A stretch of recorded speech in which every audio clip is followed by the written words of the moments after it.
3 o'clock, could we all stand for the Pledge of Allegiance? Jared?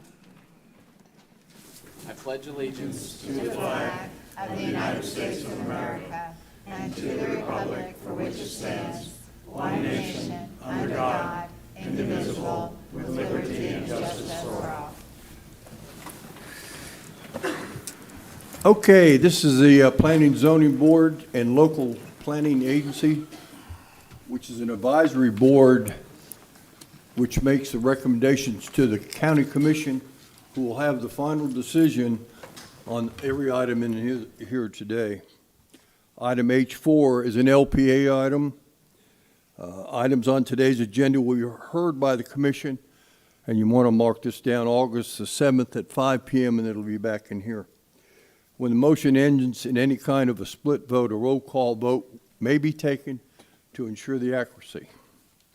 As a reminder, each member who makes a motion or second needs to turn their microphone on or so that you can voice so your voice will appear for the board and the record. Speakers for the public comment today, hoping there isn't any.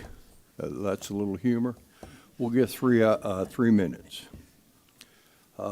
With that, the approval of P and Z minutes from June the 16th, 2025. I need a motion. Motion to approve. I'll Jared? second it.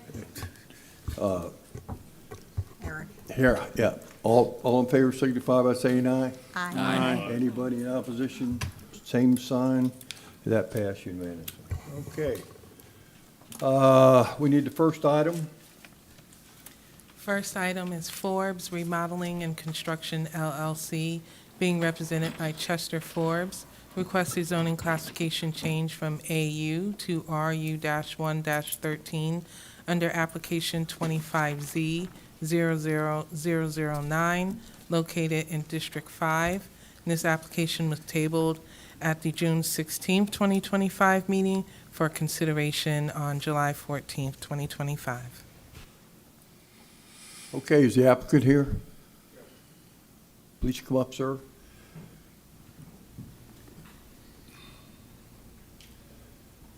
State your name and address for the record. Chester Forbes, address 6125 Macon Drive, Melbourne, Florida. Okay. Tell us what you got. I got a parcel down in Melbourne, 32904, that I wanted to change from, I think it is agricultural rated right now, to residential. Okay. What's, you gonna build a house or? Yeah, I'm gonna Okay. put a 3-2 on there. Okay. Uh-huh. Is there anybody on the board have any questions before I go out to the audience? You have already built one house, and then you want to build another house on the. Okay, what happened, the parcel that I bought, it's like 2 lots with a road Right. coming right through it. So one side already had a house, I wanted to build on the other side of it. Right, Yeah. okay, got it. Okay, Okay. thank you. Sit tight. Is there anybody in the audience like speak for or against this? Stay up here. We'll come back. It's not that easy. It's gonna be easy, but not that. Okay, I see none. Bring it back to the board. I have no problem with it. Motion to Okay. approve. Motion by Erica, Second. second by Deb. I usually don't chairman, but today I'm having this excitement, so. All in favor signify by saying aye. Aye. Any in opposition? That passed unanimously. Move can forward. leave. I You can got the leave. date? Yes. Okay, sir. Thank So I you. come back August? You won't see us again. Okay, but I still come back August? sir. All right, I Come can back leave? here. I can leave? Oh, yeah, you can leave. There's a lot of people want to leave with you, too. Okay, next one. Next one is River Fly-in Condominiums Incorporated, being represented by Kim Rozenka, requests a change of zoning classification from IU and PUD with BDPs to all PUD and retention of BDPs under application 24 PUD 00001, located in District 2. Yes, ma'am. Good afternoon, Chairman Manabu, members of the Planning and Zoning Board. My name is Kim Rozenka with Lacey Rozenka, 6013 Farsenda Place in Melbourne, Florida, here on behalf of River Fly-in Condominium. I handed out to you earlier the PDP to add to the existing PUD. I have a copy here, but I don't know how to use this machine. I don't know how to turn it on, unless that's it. Oh, there we go. Okay. So, this was left out of the agenda packet, although it was submitted timely with the packet. Bruce Moia is here as well. He is the engineer of record. Essentially, this is a PUD from 2006 to build condominiums. It's by the Merritt Island Airport and adjacent to the Indian River Lagoon. This is taking a 15-acre, mostly wetland parcel that's zoned high-intensity industrial and moving it to the PUD to add a recreational facility to the river Fly-in condos. It's seeking 18 slips, 17 powerboat, 1 sailboat, and it's just only for the residential use. It's just an amenity. It's use of a property that really has no use. It will have a walkway from the condominium, a wooden walkway elevated to the marina. In order to support some fire safety issues, they're going to have to extend that road that goes that's front to the south there, that Wall Street. I don't know all the ins and outs of that. That's an engineering feat that I'm not aware of. But this is just a preliminary development plan. The site plan will take care of all of those details. So this is just approving the PUD with the preliminary development plan for engineering to go forward for the final development plan. The condominiums are built. They received the CO in September of 2025, and they are being sold and used, and that's where we are with that. So it's simply an addition of 15 acres to the 13-acre PUD.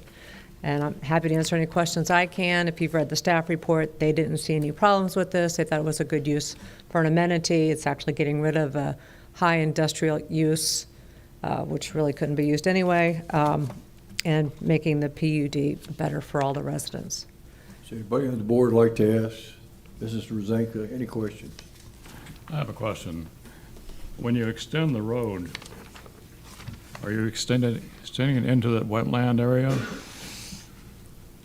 That's, again, I just know that's what they're doing. I'm not sure of the details.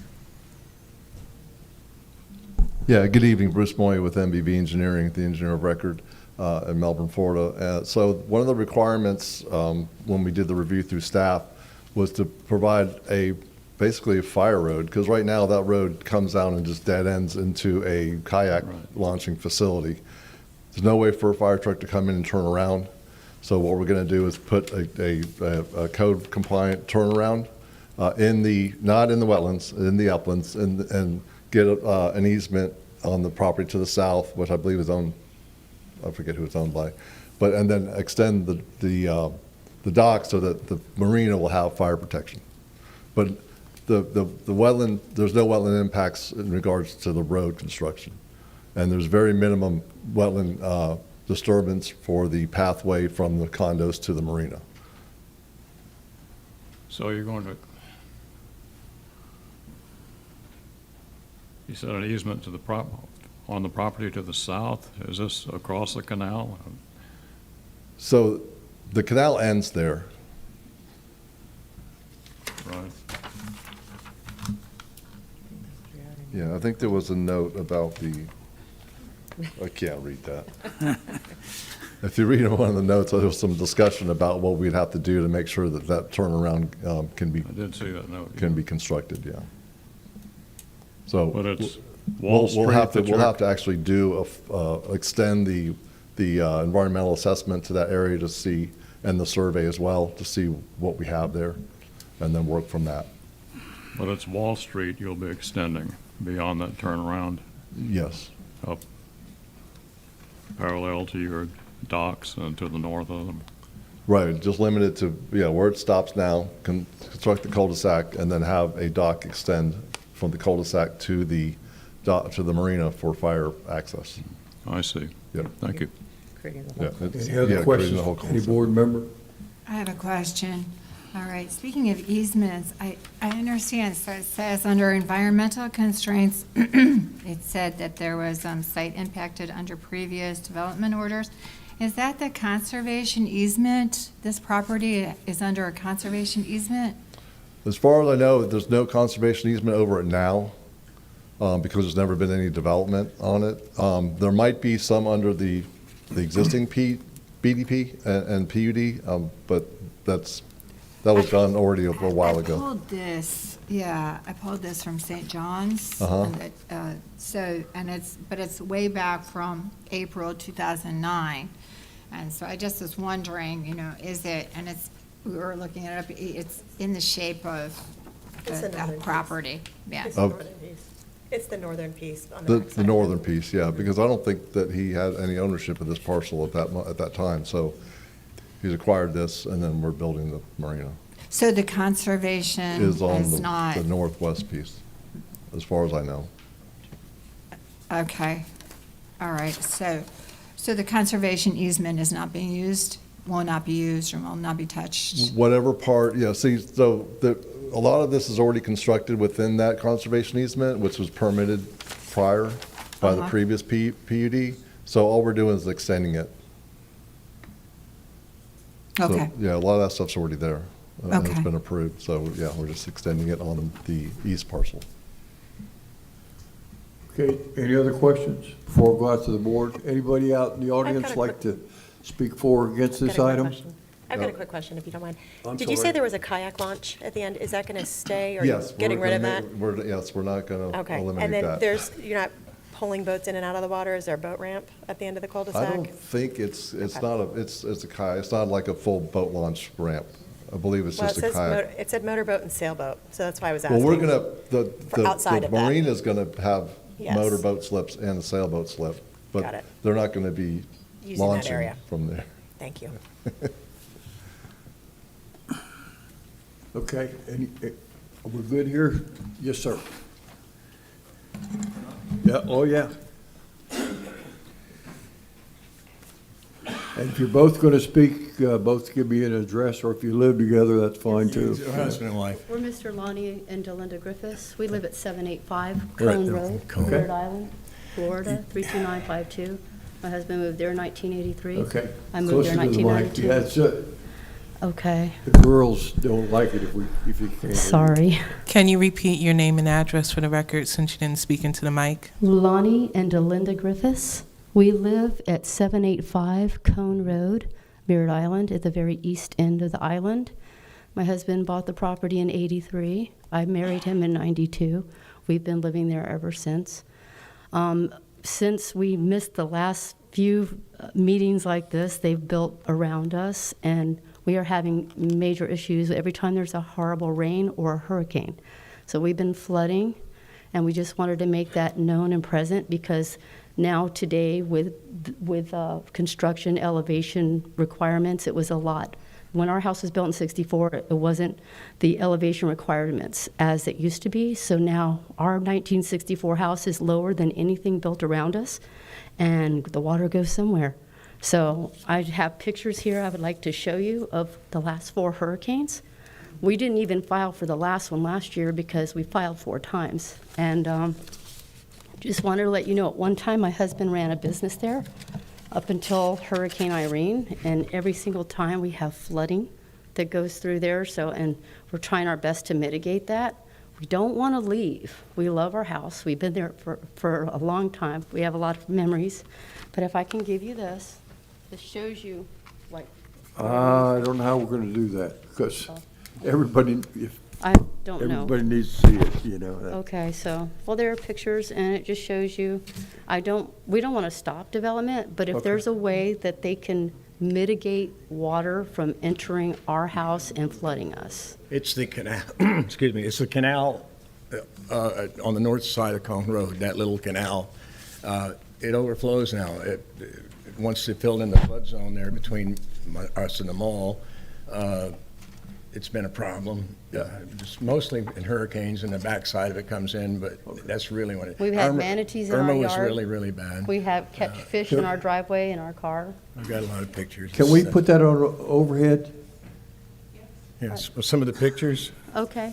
Each one's from a different hurricane, but the last Okay. one that we had, Okay, this Milton, one. we- Let's see if it comes up. Okay, okay. That's the doorway to one of the. That's the first off the story. driveway, in That's Cone Road, downstairs. on the north side. That was almost 2 foot of water there from Irma. And we only got then, 3 minutes. You have to hurry. That was this the my recording music studio room that, that we ran. I ran for L&G 20 years recording. before it started flooding and stuff. This is Cone Road, and the whole east end floods out. That's Cone Road, after the hurricane for a day or two until the water recedes. Yeah, that whole east end floods, and it's all from the canal. And the mostly. elevation of the land around us. If some way could be mitigated to stop it, berms or pumps or whatever. There's already a system there that I'm not sure what all it's capable of, but there's a water treatment system there.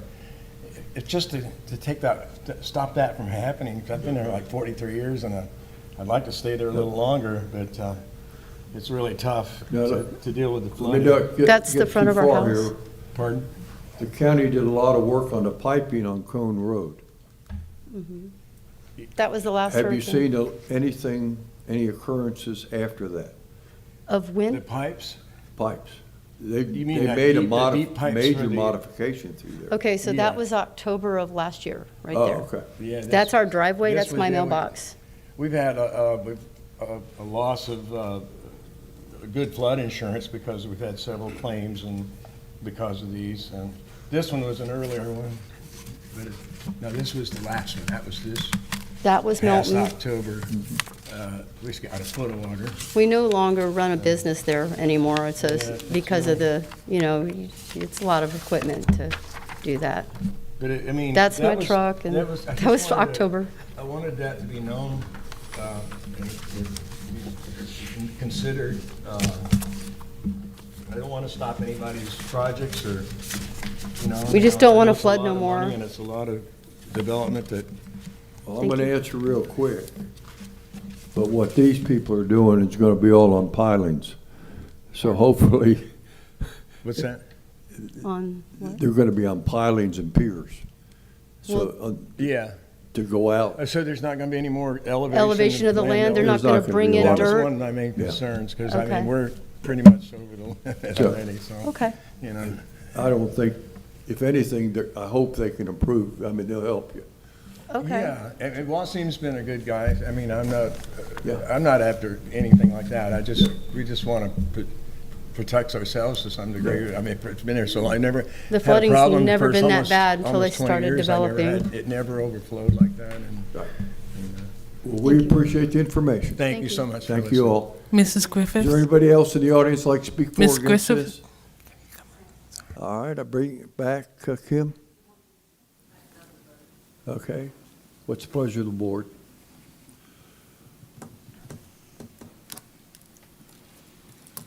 Don't everybody jump at once. I'll make a motion to approve. I'll make a motion to approve. Okay, I have a question. okay. Okay, so my question is that, since they're noticing increased flooding due to the construction, after the construction is over with and we have just the marinas in place, like, can we expect that to go down? I just would like to, I'd feel better if I heard that we can expect that to be Bruce, you wanna dissipated. Respond to that question?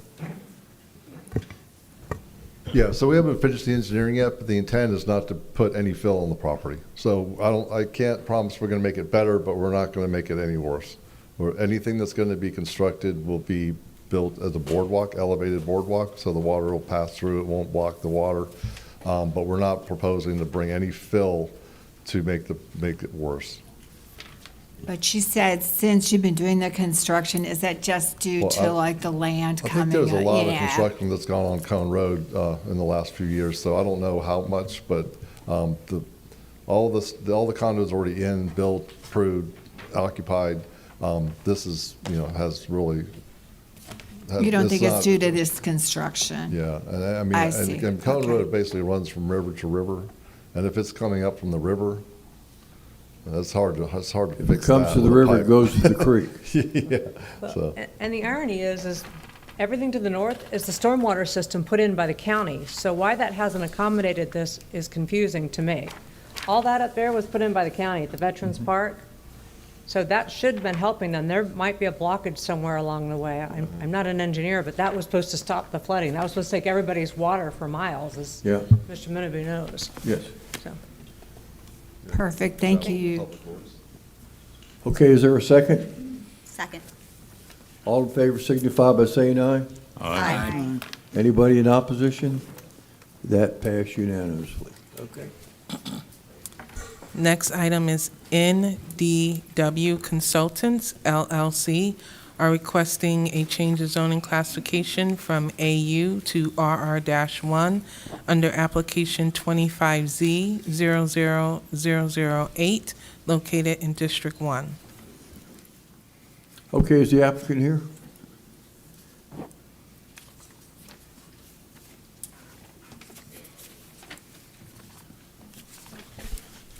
How's it going? I'm Scotty Mick. I'm partners with NDW Consultants.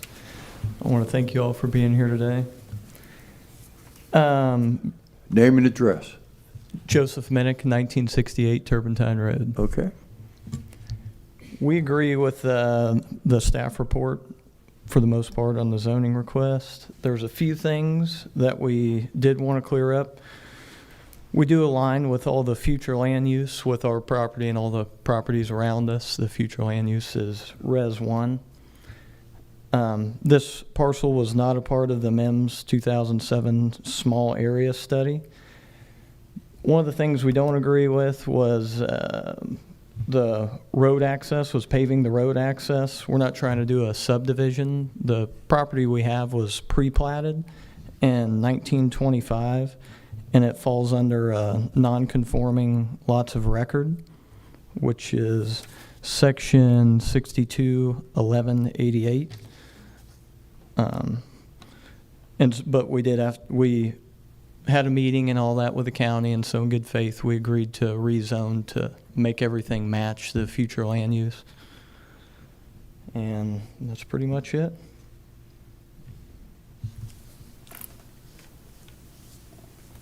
Any of the staff has any questions for this gentleman? Mr. Chairman, Please. I have a question for staff. On page 101 on the septic overlay, can you explain what that means?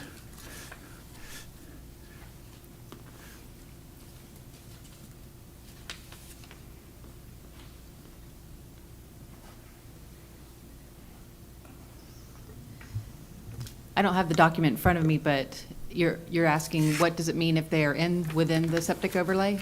Well, you've got two shaded areas on the documents, and I just need an explanation as to what that's showing and how that affects the site. Where's the site? Are they allowed to put septic in there or not, or? They would need the advanced nitrogen removing septic systems if they are proposing it within those shaded areas. Okay, what about the area between them? I don't believe that they would be required. So there's no restrictions on septic? Because there's no sewer there, I understand. It's all septic area in that area? That's my understanding. It only pertains to the shaded areas. Okay. Anything else? No, that's it. Thank you. Okay, I'm going to go to the audience. I'm going to assume a lot of the people here today are going to speak for or against this. This is a pretty talented group we've got up here. So you don't have to repeat yourself about X, Y, and Z. If you can minimize, if it's a traffic issue, you don't have to tell this board 10 times as it's a traffic issue. They pick up real quick. We always try to encourage one or two that would come up here and fulfill your requirements, but anybody that wants to speak, you're going to be entitled. We're just going to try to get out of here before 9 o'clock tonight, that's all. And so each speaker will be given 3 minutes. You can sit down. You're going to be here a while. So we're going to give each speaker 3 minutes. I'll try to stay on top of that. And with that, if you got 4 or 5 that says, we know the system, we're going to, try to ask as many questions as possible. Henry? Sir. Ruth was trying to get your attention. She has a question for staff.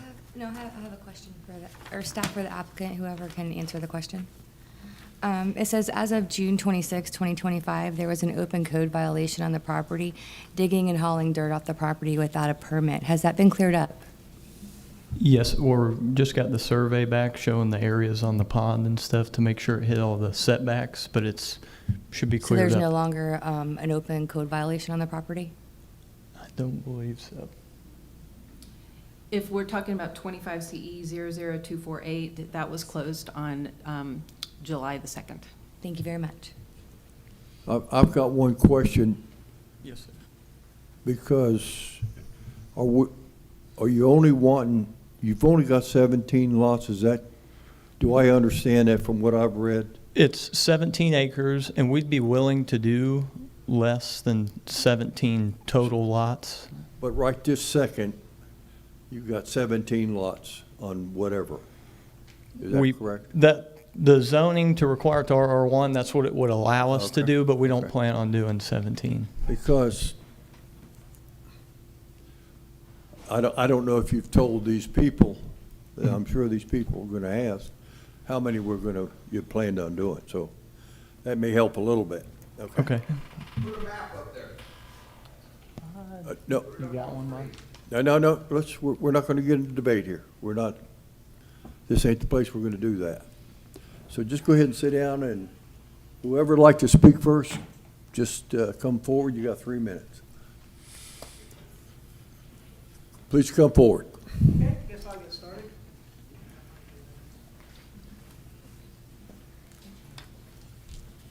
And I'll have you on a timer. I know you will, Henry. I've been in front of you before. Good to see you again. My name is David Laney. I live at 3800 Sam's Lane in North Brevard in Scottsmore, and I'm here obviously addressing this issue. First of all, I do take issue with his assertion of nonconformity on the plating of that property. We'll be addressing that later at length with the county.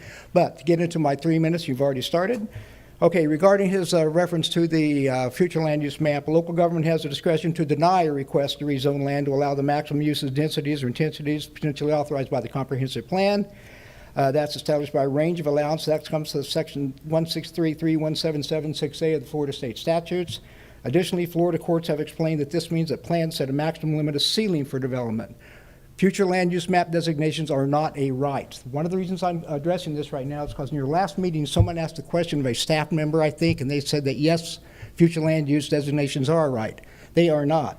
In fact, in Brevard County versus Snyder, Florida, 1963, the Florida Supreme Court ruled that a landowner has no property right to be granted a rezoning to the maximum use, density, or intensity potentially allowed by a comprehensive plan, and that the property right is simple to some use, even the least intensive lucrative allowed by the planning at the intensity allowed at the time of the purchase. There is no right associated, property right associated with future land use map designations. Additionally, a comprehensive plan establishes a long-range maximum limit on the possible density of land use. The plan does not simultaneously establish an immediate minimum limit on the possible intensity. Present use of the land by zoning ordinance continue to be more limited than the future land use contemplated by the comprehensive plan. Additionally, there's no constitutional under the Harris Act, in case this comes up, regarding the property right to increase planning. Under the Florida state law, the purchase of land is generally subject to the existing zoning or environmental restrictions, and there is no property right to change them. That is in Freeman versus Hollywood, Florida 3rd District, District Circuit Court, and Evan versus Miami, Florida 3rd District Court. The Harris Act did not create a property right to increase planning or zoning allowances, even when an increase would be within the maximum uses and densities allowed by the government, unless there's a reasonable or unfair right to do so. Additionally, regarding this, and it is classified as a subdivision, by definition, go into your county ordinances, it is a subdivision. The property is being subdivided. Associated with that, City of Jacksonville versus Caulfield, Florida 1st District Court rejected a Harris Act claim because the owner's intended subdivision development was never an actual, present, or vested use of activity on the property at the time of purpose. Okay, now we're going to shift subjects here, and we're going to go to water, potable water. Some of you, Mr. Menaboo, remember 6.5 years ago when we went through this, we had a study that was done by Florida University. That study is being redone. I'm going to reference you to the Brevard statutes. St. Johns River Central Springs East Coast does foresee water quality issues impacting traditional water region-wide, primarily due to saltwater intrusion, especially along the Indian River Lagoon, likely due to lateral intrusion as well as vertical intrusion. I'll let you know that the professor, Arnaldo Velez Levinson, is conducting an additional updated study, and you're going to find that the threat is even greater than it was 6 years ago. Thank you for your attention. Any questions?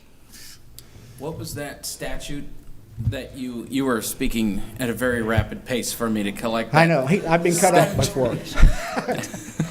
He's on Which statute? I'll provide a copy of this. The one regarding the water. The Oh, last okay, one you used. that is in the Brevard County ordinances. That's and this comes directly from Chapter 6 of the potable water associated with long-range comprehensive plan, Brevard County ordinances. That is Chapter 6, specifically in there. Goes on to say that Brevard County is concerned not just for residential wells in the unincorporated, but also Brevard County well fields. And that is both vertical and lateral saltwater intrusion, which is what's currently occurring, and we'll have additional experts to test to that before the county commission. Thank you. Thank you. Any other questions, gentlemen?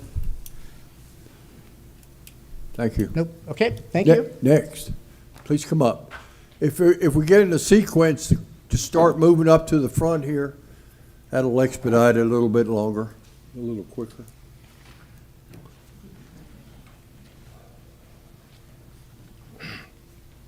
Good afternoon. My name's Roger Sanders. I live at 6201 Mangrove Street, Scottsmore. If I can, I'll go from my notes. In 1978, I purchased 2.5 acres off of Roy Roberts Sr. to build a home there. I occupied that home May 1st, 1979, and have lived there continuously and paid taxes there continuously since that date. When I constructed my home, it was located in the BJR Acres Plat. I, as well as others who have followed me building there, have been required to have 2.5 acres in order to construct a home. My opposition to this is based on the fact that the zoning for BJR acres has been the standard since, best I can determine, the 1920s. I see no reason to change that just so a developer can profit. That's not serving the best interest of the current residents nor the taxpayers and voters. Of course, the biggest concern I have, instead of having the potential of 2.5, they could put, 7 in there? Instead of 7 septic tanks and 7 private wells, you would have 17. And I don't have to tell you about the leaching and the concern that's going on. We are very, very close to the north end of the Indian River Lagoon, and the federal authorities are involved and everyone else, and I won't bore you with that, but there is the potential of doing further harm. I also, beside living there, let me just close with this. Beside living at that address since '79, my parents moved to the community in 1956. Then when I did my military service, I came back, I went to work, I bought the land there with always the thought that I have this land and the people around me. Scottsmore, if you're not familiar with it, I know Jared is, it's kind of a twofold. Everything south of Sunset, smaller lots. Everything north is acreage. Everything back toward the river is multi-acreage. We see no reason to change that. And I will tell you, having lived there since 1956, I've seen no other one issue that's fired up that little old community more than this. Not that saying that is an intimidation, I just want you to know how the community feels. Thank you. Thank you. Okay, who's next?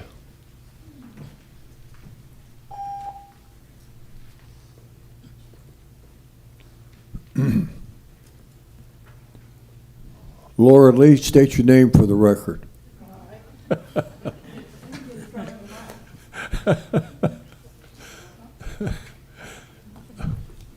Laura Lee Thompson, please state your name for the record.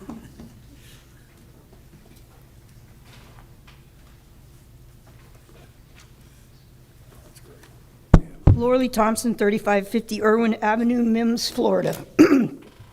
After enduring 8 years of lifeless conditions, last summer fishermen were overjoyed to see seagrass explode along the western shore of the northern Indian River.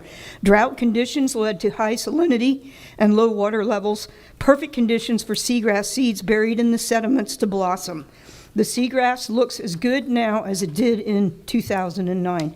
Nearly 20 years ago, to protect the Indian River, land use and zoning transitions were established through the MIMS Small Area Study. Small lots were allowed along US 1, with increasingly larger lots introduced moving eastward towards the river. If this rezoning occurs, a precedent for future development in northern Brevard using smaller lots will be set. You won't be able to stop the train once you let the horse out of the barn, and that will be really bad for the Indian River there, because the residency time for water up in the north end of the lagoon is more than 1.5 years. This rezoning will enable houses on 1-acre lots to be built in between areas that are zoned AU. That is not a graduated transition. The pattern it sets will increase impermeable surfaces, resulting in more stormwater going into the lagoon. It will escalate the number of septic tanks leaching sewage into groundwater that flows to the lagoon. Brevard County taxpayers have invested millions of dollars through the county's Save Our Indian River Lagoon program to add biofiltration to ditches in northern Brevard to remove nitrogen and phosphorus before stormwater enters the lagoon. But even if every trace of pollutants is removed from the stormwater, freshwater itself is poison to a healthy estuary. Too much freshwater is disastrous for seagrasses and animals. It will kill clams and oysters. Excessive freshwater triggers egg hatching failure for important fish like sea trout and redfish, and it slows or may even stop seagrass growth. Reducing the amount of nutrients in ditches is wonderful, but it does nothing to address septic tank sewage. It does nothing to reduce deadly freshwater from entering the lagoon. Overdevelopment killed the Indian River in central Brevard County. North Brevard citizens are the stewards of a critical part of the Indian River that produces fish, shrimp, and crabs for the middle part of the lagoon, where too much density has destroyed the river's functionality. Tremendous amounts of seagrass have returned to this section of the Indian River. It's a recharge area for the rest of the lagoon, where seagrass has shown no signs of recovery, even though core samples have revealed that plenty of seagrass seeds lie within sediments all up and down the lagoon. There's no good reason to approve this rezoning request. By denying it, you will instead set a precedent for protecting the improving conditions in the northern Indian River Lagoon. Thank you. Thank you. Does anybody have any questions for Lord Lee? Thank you for coming.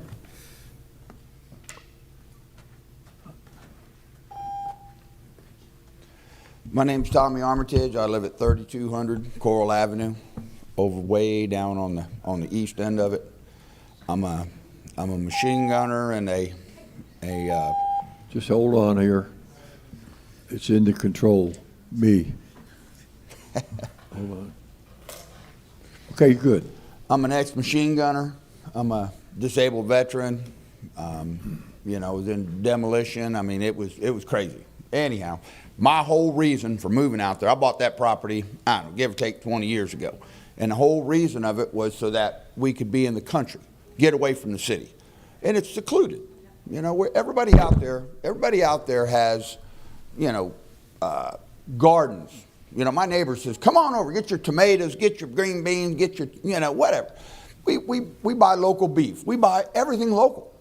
And you guys are going to be the beginning of the change. If you agree to this, it's going to take off. It's just a matter of time before it goes somewhere else. And it goes somewhere else. It just keeps going. It's like termites. Them termites get in over there, they spread. And if you guys agree to this, what you're going to do is you're just going to start a domino effect. And it's going to keep going. There's so much other places to build. To come over here into our little neck of the woods, and it's our little neck of the woods. And to approve this, that's going to be, it's just going to be damaging. It's going to be like cancer. It's not going to stop. It's going to keep growing. The reason that we live where we live is because of, the nature of how we live. We can go down the street and we don't have to be addicted to a grocery store. We can go to our neighbors and get what we need. We can go around the corner and get what we need. We don't have to go over there and say, hey, Mr. Grocery Store, you big old multi-million-dollar company, sell us, this tainted food from another country. No, we get it locally. We get it locally. I even have my own garden. I ain't very good at it, but I'm growing it. and I'm a plumber. I'm a plumbing and gas contractor. I've been doing it 47 years. And you know what? I still like the secludedness to be able to come, and kick back and say, man, this is home. This is home. I've only got 5 acres. There's a lot of fellas out here that's got a lot more than what I have. I had a realtor come by and say, Tom, you just finished building that house that you're building, and I could sell that thing for $1.2 million. I said, well, I'm glad you could, but I don't want to leave it. I don't want to leave. Look at what we have. We have solitude. This is where we are. This is the dream. It's taken me 2.5 years to get to where I'm at right now, and I'm still as happy as could be.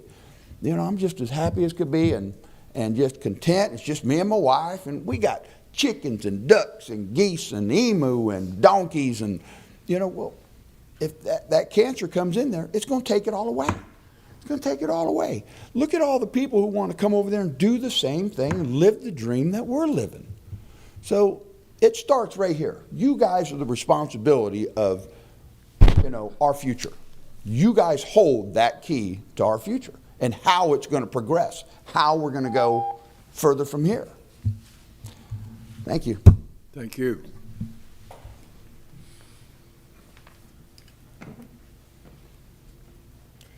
Good afternoon, members of the board. I'm Cheryl Ann Barnes, and I reside at 3800 Salmon Lane, Scottsmore. Administrative Policy 3 from the Brevard County Comprehensive Plan Future Land Use Element, Part C, states the proposed use must be compatible and consistent with an emerging or existing pattern of surrounding development as determined through an analysis of 1, historical land use patterns, 2, actual development over the immediately preceding 3 years, and 3, development approved within the past 3 years but not yet constructed. The southern boundary of this proposed subdivision is Sunset Avenue. South of Sunset is the town of Old Scottsmore. Scottsmore was established as a municipality in 1926 at the height of the Florida land boom. A random sampling of the homes revealed the majority of them were built between the 60s and 80s on a variety of lot sizes and zonings. Historical land use patterns in this area can only be described as haphazard, containing zoning ranging from R17 to AU 2.5. In an effort to help you better understand the historical development patterns, I reviewed the properties north of Sunset, east of US 1, and north to the county line. My goal was to locate all properties within these boundaries which contain the proposed subdivision that had homes built on less than the 2.5 acres as presently required by AU 2.5 zoning, and determine the nature of development over the preceding 3 years as required by Administrative Policy 3. I could only locate 7 homes that were built on less than 2.5 acres in this area, which encompasses approximately 1,600 acres. 5 of the 7 properties are located across from the parcels of land described by this rezoning request. 4 of those homes are zoned AU and are only slightly under 2.5 acres. They were built prior to 1980. The remaining home is zoned RR1 and was built in 1958. The only other homes I could locate were on the extreme northwest of the county. 2 properties, one of them was built in 1964, the other 1967. The rest of this 1,600-acre area is comprised of houses built on the minimum of 2.5 acres and zoned AU. So historical land use patterns for the past 45 years are parcels built on agriculturally zoned land, 2.5 acres and larger. There are no subdivisions or approved subdivisions similar to this application in Scottsmore in the past 3 years that I am aware of. I am asking you to consider the impact this development would have on the residents of the area, most of whom moved to Scottsmore because of its rural environment and quality of life. If approved, this subdivision would constitute a negative impact to that rural environment that cannot be reversed. Please deny this request for rezoning. Thank you. Thank you.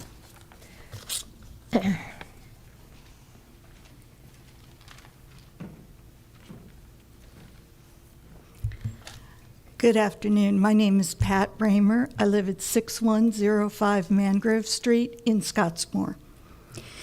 Thank you for giving me this opportunity to speak with you. My husband and I live on Mangrove Street, which is directly across from the acreage bought by NDW Consultants. We moved to Scottsmore from Palm Bay a little over 4 years ago. The reason we moved was the increased population density in Palm Bay. It was apparent to us that Palm Bay's population was going to continue to explode, and with that explosion, there would be increases in traffic, crime, and general human conflict. We selected Scottsmore very purposely, and our specific home because the area was a quiet country area zoned for one house per 2.5 acres. We were realistic enough to know that the orange groves across the street from our home would probably have houses built there someday. We didn't think it would be this soon, but someday.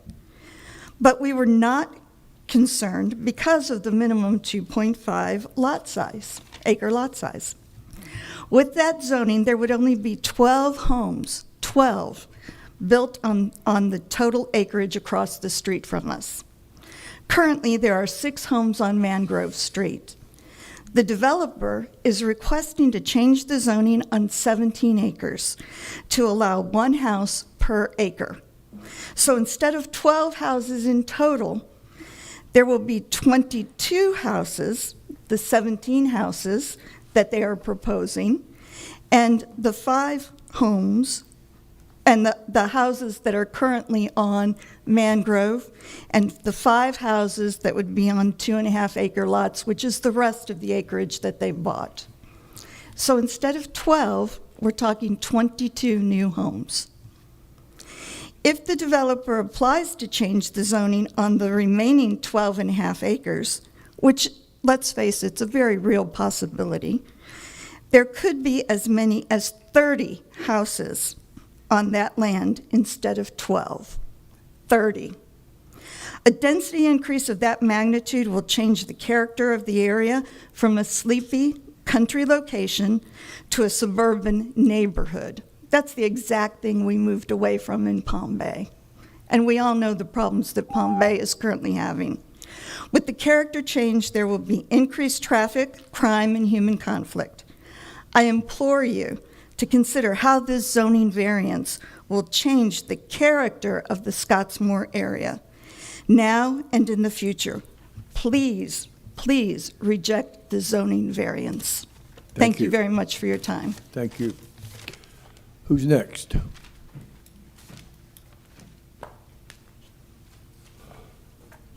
you want to turn the...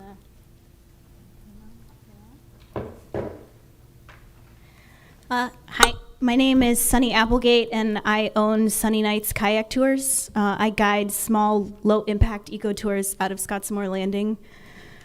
Several years ago, Laura Lee Thompson took my hand in hers after a tour and told me that I was one of the best interpreters that she had been on the water with. I've carried that with me for years, not just because of the compliment, but because it meant that someone that knows this place deeply believed in the way that I told its story. So I want to try and tell you the story of this shoreline the way that I see it. One night on the water, I had a 9-year-old birthday boy who was on summer vacation, and all he wanted to do was go kayaking. His mom was in a tandem with his sister, and I towed him behind me after he paddled left to go left too many times. When I turned around to check on him, he was just floating in his kayak with his arms crossed, staring at the sky, and you could see the Milky Way that night. I remember it too because it was amazing. When he noticed that I was looking over my shoulder, he said quietly that he was going to remember this for the next 91 years. That's what this place offers. It's a memory, a moment of awe, and a feeling of stillness and connection that we can have inside for a lifetime.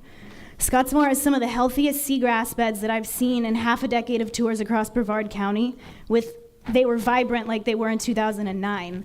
I've seen what I believe to be 2 young Goliath grouper near the launch site, and that's a rare sighting of a protected species that is legally recognized. And this horseshoe crab, which might very well be record-setting for the state of Florida. They usually only get to be about 16 inches, and that one tops out at 22 inches. So it's a very important ecosystem that I didn't know was all but dead in 2016 until Laura Lee sent me the photo. I always wondered why I was the only one guiding tours there, because it was lifeless before I showed up. But now it's back, and we have the chance to protect it while it still recovers and not wait until it's gone again. Changing these zoning laws might look small on paper, but to the lagoon, it's an open wound. More light, more runoff, more sewage.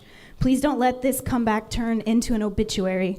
If a 9-year-old kid can visit this place one time and plan to revere it for the rest of his life, then those of us that have the privilege to know it intimately owe it a lot more. Protect the zoning and the place where people remember the stars for 91 years. Thank you. Thank you.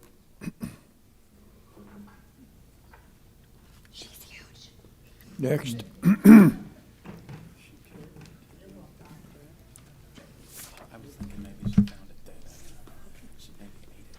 Hello, my name is Victor Kirschbaum. I live at 3595 Huntington Avenue in Scottsmore. I'm a licensed water well driller and a licensed water treatment plant operator. I stand here before you to talk about our water resources. On my plan here, those yellow dots are public supply wells. The northwest of our corner, or county there, is the city of Titusville's well field. That lies due west of our properties. They draw thousands of gallons a minute, 24 hours a day. Our groundwater flows west to east. Look what's due east of that well field. This proposed development and my property. My well is 120 foot deep. When I moved in 4 years ago, my water was drinkable straight out of the ground. Now, over time, my water is becoming salty. I'm closer to US 1 and I have 30 foot of sea level, 30 foot of elevation above the sea level. I should not be getting salt water that fast. So I stand here before you just to tell you that if you allow these developments to come in, that puts, in their eyes, a minimum of 12 wells, a maximum of 30 plus wells in that area. Most of the well drillers in our area drill 2-inch wells. You cannot set a submersible pump in a 2-inch well. 30 foot above sea level means the water tables will drop below 26 feet, which means your surface pumps will not pump water anymore. So all of us residents will have to drill new wells and spend thousands of dollars to treat the salt water that's coming up into the ground. I don't believe there's city water close to us. I know there's some in Volusia County to the north, but that doesn't come to us.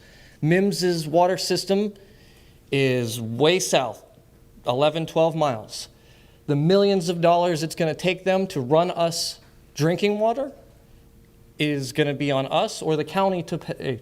And I don't see the county running new water pipes that distance anytime soon. So that's my goal to stand here. Does anyone have questions? I have a question for you, Henry. Are we allowed to ask a person like this a question that's related to what they spoke about later on? I'll Yeah, okay. Yeah. Okay. I have a question. Have you already had to drop new wells? So my property, yes, I have a lack of water. My well, when I moved into my house, my well produced 27 gallons a minute. It only produces 7 gallons a minute now. So I had to install a shallow well, which is very, very, very poor water quality. Okay. Very high in iron, very high in minerals. You cannot drink it out of the water. It needs very expensive water treatment to make it to where my kids can shower in it. So, thank you. Thank you very much. Okay, good. We don't normally do it, but that was good. Those were good questions. Yes, sir. Evening. My name is Jeff Worry. I reside at 3785 Coral Avenue, Mims, Florida. I actually own one of their homes. Dwayne, they may build a really good home, but I'm also just under 5 acres of land, just right off US 1. There's a lot of stuff here that got said, so I'm not going to repeat it, that I agree with. But one of the things I'm concerned about is if we allow this precedent on the 17 acres, that doesn't seem like a lot to a lot of people right now, but right across the street, the rest of those orange groves, there's 5 parcels that total 212 acres. And it's just going to continue. I just wanted to put that stat out there so you guys understand, to go also support what he was talking about with the water. That I guess Farmington up the road is also having an impact on our water as well, and the cemetery. So we're being challenged with the water up there. So I'd like you guys to reconsider this. Thank you. Who's next?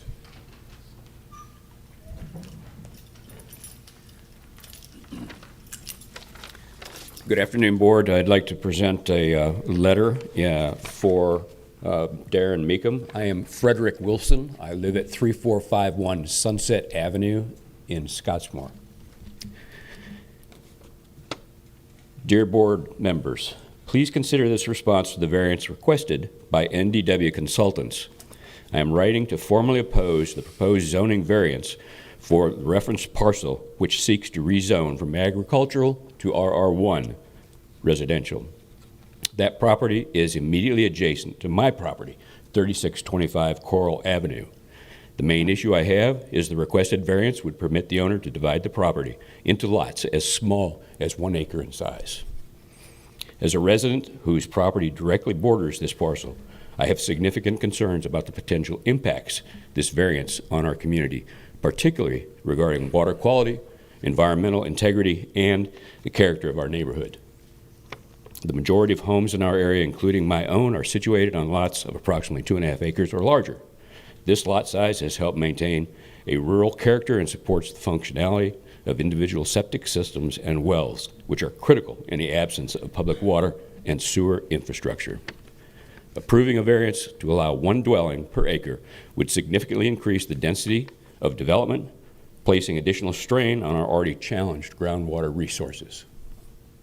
Our community has experienced ongoing issues with deteriorating water quality, a concern that has been raised by multiple residents.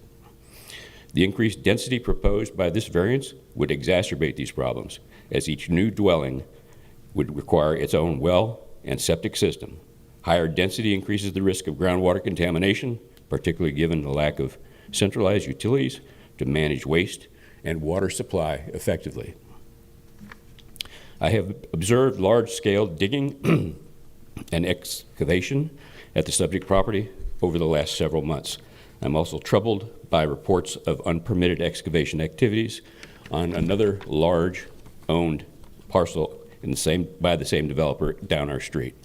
I have heard many in this neighborhood complain that the extensive digging of ponds and hauling off has occurred without proper permits. Such activities raise serious concerns about compliance with our environmental regulations and their potential contribution to the degradation of our water quality.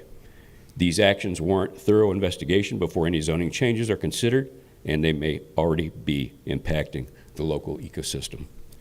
The proposed rezoning to allow 1 acre lots does not align with the established character of our neighborhood, where larger lot sizes have preserved open space and supported sustainable land use. Approving this variance could set precedent for further fragmentation of agricultural land, undermining the rural quality that defines our community. I respect agricultural zoning, or at a minimum require lot sizes of at least 2.5 acres to ensure consistency with the surrounding areas and to mitigate environmental impacts. I request the board thoroughly review the developer's compliance with existing regulations, particularly regarding to unpermitted excavation, and consider the long-term implications of increased residential density on our water resources and community character. Thank you for your consideration of my position and for your commitment to service the interests of our community. I am happy to provide additional information or participate in any future public hearings related to this. Sincerely, Darren Meekum, Florida Bar number 772461. Thank you. Thank you. Anybody else?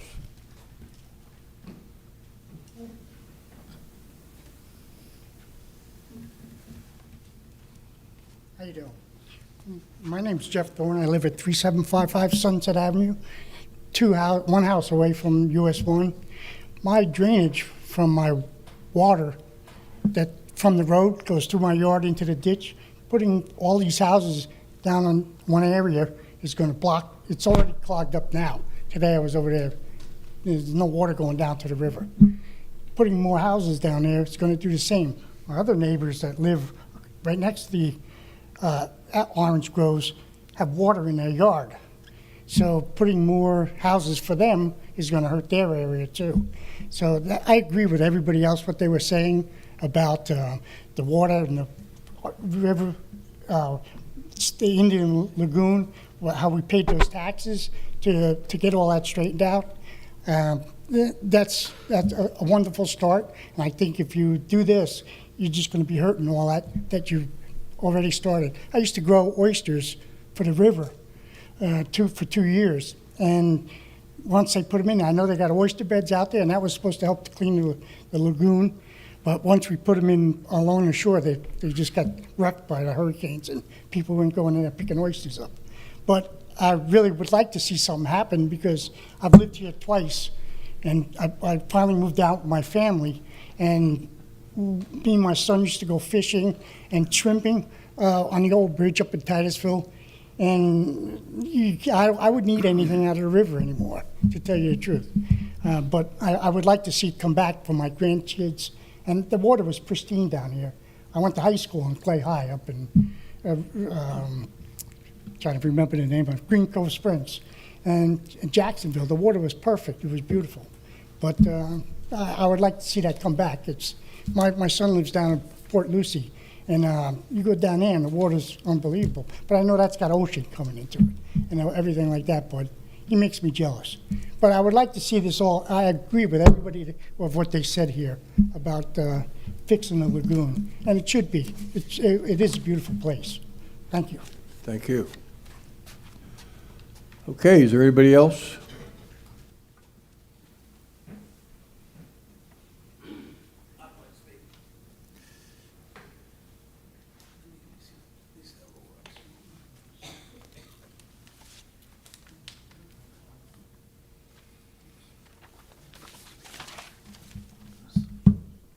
What do we turn it on at?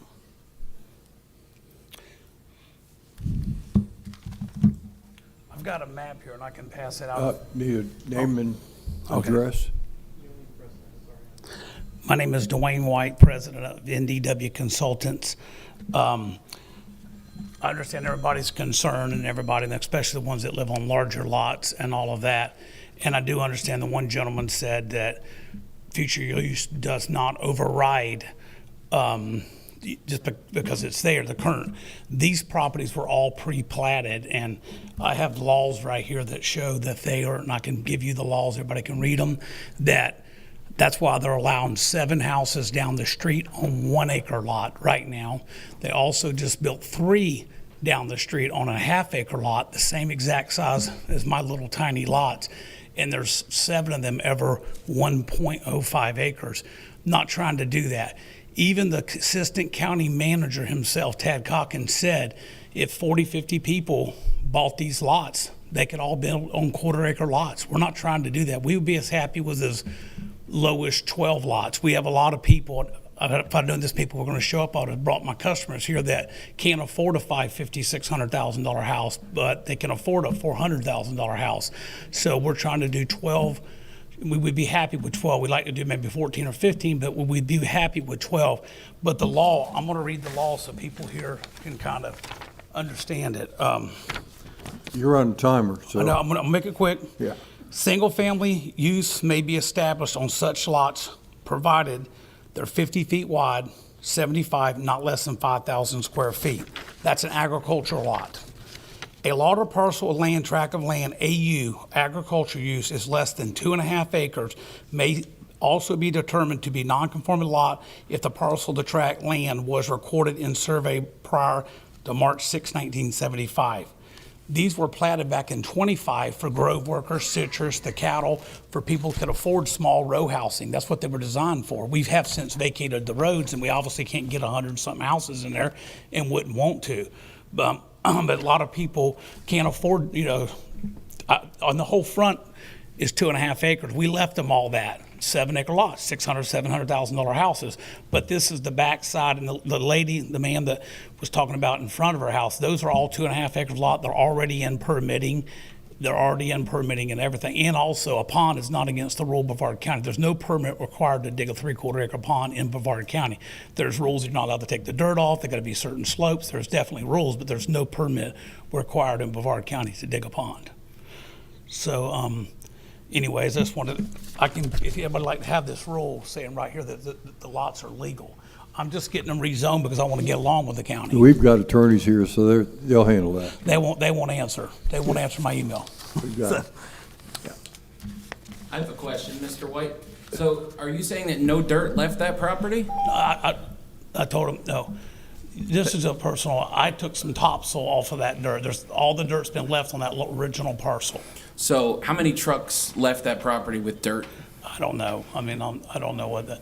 Because I live in the neighborhood. I know we saw hundreds. That's a lie. That's not a lie. Yes, it is. I'll tell you one thing that is. Sorry, am I allowed with these follow-up? Yeah, let's Hey, don't you can- get a you can debate talk to about me. it. I mean, You can talk to me, I'm a grown man. you know what's right, and Yeah, let's leave it at that. you can speak all you need. That's fine. I'll wait till the end to say what I've got to say. Okay. I really do when I'm up here. Okay. I can defend myself. Okay, so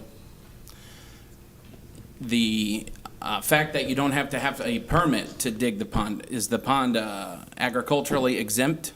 The property that you dug the pond on? You The don't two, how many ponds, I'm sorry, are on the 2 parcels you bought? One, One pond on the 2 parcels. yes, sir. Okay, The neighbor who bought, the guy that bought a lot from me is digging a pond on his to build his house to get dirt, which is 100% legal. with an ag exemption. No, not, absolutely not. He has a building permit. He has a building permit. Okay, when did that building permit, when was it issued? A couple weeks ago. Okay, so is that why he dug the pond in February?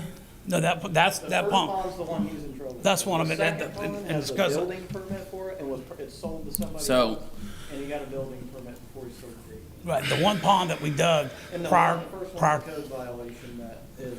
and they thought it was too big. All right, so let me just ask you this, and you tell me if I'm correct or incorrect. You put in an unpermitted illegal driveway, you dug a pond next to it, you used that driveway to haul a number of truckloads of dirt off of the property, and then once the code enforcement officer showed up, you stopped using that driveway, used a different entrance from a different pond that was dug on a separate parcel of land. There's not another pond. There's one pond. Okay?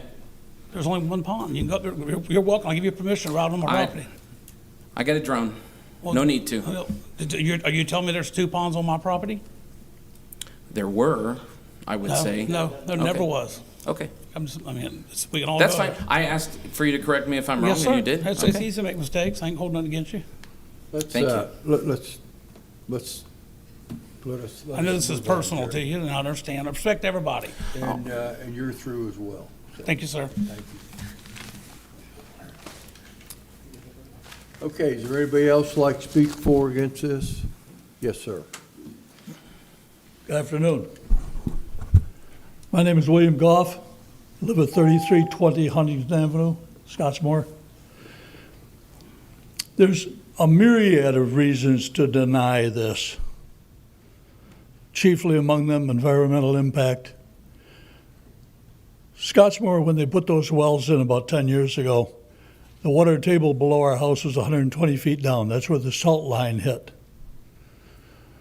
The last time Titusville came up and tested the well, I walked over and I asked the guy, at what point did his meter spike as he was dropping the line down the test well number 5, right at the corner of Huntington and Dixie.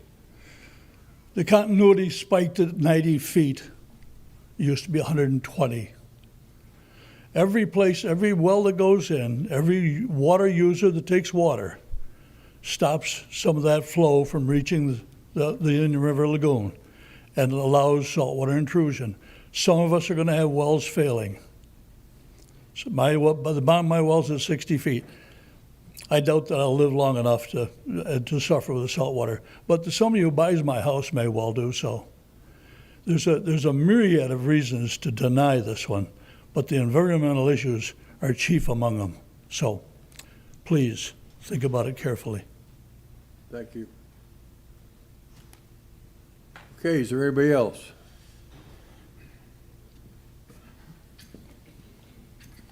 Hey, my name is Brad Flood. I live at 6225 Mangrove Street, directly east of the property that these guys have already been digging on. There's adding to what they've added with the water quality and all that. There's a ditch directly to the north of the property and one directly to the south that is a straight shot to the lagoon. Any potential runoff would affect that like almost instantly. I moved here from Kentucky in 2008-9. I went to school down here. Lived in the great city of Viera, which rapidly increased in its population. So we decided to move to Scottsmore. on 2.5 acre properties, just to get away from the density, and got my 9-year-old son, you know, to get away from a lot of the people and stuff like that. And it's just, you know, people that are already kind of pushing the limits of what they're allowed to do or not caring what they're allowed to do. If you green light them to do 1 acre per property per house, they're going to push that all the way to the limit, whether, you know, they say they're going to or not. And it's a very rural place. You know, we ride our horses and kids play on the dirt roads and stuff like that. So I just would like to keep it that way. Thank you. Okay, thank you. Next.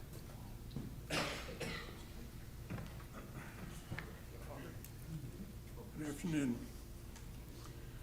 My name is Frank Blaylock. I live at 3660 Todd Lane. I'm not particularly affected by this other than water usage and density, but I have been affected by their buildings to the west of me where I live. When they pulled the permits to build the 2 buildings on 6 acres, they had surveys of 2.5 plus acres. About a week ago, I happened to look in county records, and that's been rezoned to RR. So they sold the property with 1 acre each, but the permit request was on 2.5 acres plus. I've had many issues with them in the building situation with those 2 houses that they built. They moved gopher turtles and were allowed to move them to the back part of the property, which was not cleared. 4 acres on the back of it was not cleared. They're in the process of clearing that right now, and they haven't mitigated those turtles either. They're still there. No, excuse me, they're not there. I haven't seen a gopher turtle on my property in months since they moved those turtles. They are in the process of digging a hole in the ground. I won't call it a pond because it's not large enough to be considered a pond yet, but they are digging what they claim is going to be a pond on the back 4 acres. That property originally was 6 acres and it fronted on Todd Lane. And it went back to Wheeler Road, which is not an improved road, and L-shaped to US 1. As it stands now, there are 2 houses on Todd Lane on 1 acre each. The 4 acres to the back fronts on US 1. And again, it was rezoned to RR without any neighbor being notified of it, which is, in my opinion, illegal. I can't give you the specifics on the date that it was reviewed by you or county commission, but I just happened to look in county records the other day and found that it had sold as 1 acre parcels. Thank you very much for listening. Thank you. Is there anybody else? Yes, sir. My name's Donald Raymer. I live at 6105 Mangrove Street. And the only thing I really have to say is there's been multiple truckloads of dirt hauled from the property. They were hauled out by a company called Ramage and Thorn Land Development. I have photos and videos to the effect. So there were more than just a couple dirt loads of truckloads of dirt hauled from that property, as the previous gentleman said. Thank you. Okay, is there anybody else?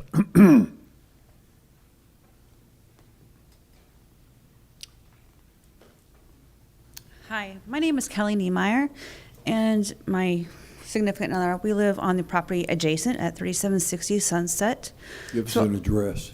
3760 Sunset in Mims. So the property line that we have is right next to the tree line of this orange grove. So we have personally seen a lot of digging going on, a lot with everybody else, like going on with a lot of the loads of dirt, which also is very frustrating because we moved out there for the farm life, the peace, the quiet, It's nice seeing the kids going up and down the streets. Your neighbors know everybody. And by inviting this company to come in and develop this property, put more houses, like one of the other people have said in the community, there's other acreages around, large, so they can come in and just like bees on a bunny hive, oh, but we're going to add more, we can add more. We don't want that there. We want the peace. We want the quiet. We enjoy our neighbors. And on one neighbor, Mr. Jeff Gordon, who lives across the street, we've seen the issues he is having with his new septic system being put in. So everybody that has to put all these new septic systems in, who's to say the properties that are over there are going to have issues? We currently have water that comes in off of Coral that goes in to feed our pond. We also have lots of water standing in our yard. So if this gentleman builds and it has to elevate, where's that water going to go to? So we have all these road ditches that go down during the hurricanes, rainstorms, they get full. All that goes down the road, down to Dixie, which then goes out to the lagoon. So we're all getting more environmentally, I say ideally nowadays, because we want to save our environment. By adding these companies to come in and add more homes, it puts more of our neighborhoods. I want to say it's going to be effective with our water table, our sewage, etc., along with the environment. So please oppose this. Thank you. Okay, is there anybody else? No. You get one shot at me. Everybody's done a good job. I don't know if you've left anything out. All right, sir.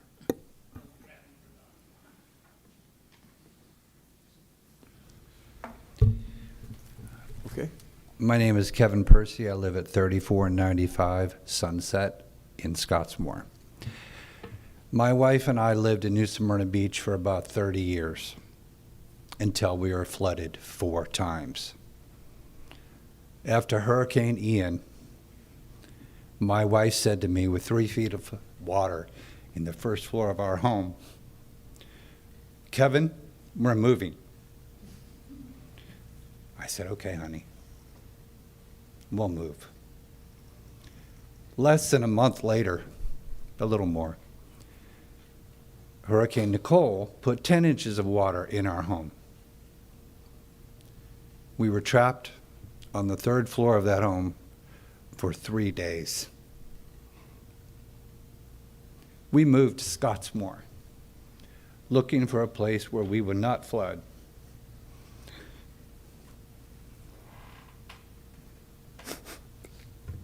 I'm sorry. With further development, I fear that our home will flood again, and that our neighborhood will be like what's happened in Volusia County, in Edgewater, in Venetian Bay,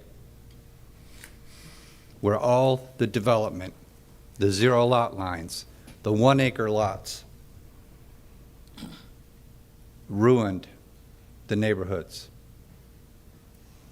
I am opposed to this strongly, and I am for keeping Scottsmore rural.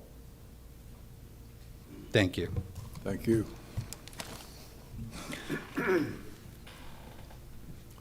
Is there anybody else? Anybody else? Okay, we're going to close for the public comment. You can come up and I'm sure there'll be some questions. Mr. Chairman. Before Mr. Minnick speaks, we don't have an authorization to act for you for this application. Okay. So you'll need to state on record that you have authorization to speak on behalf of the owner. Can I speak? You can go ahead.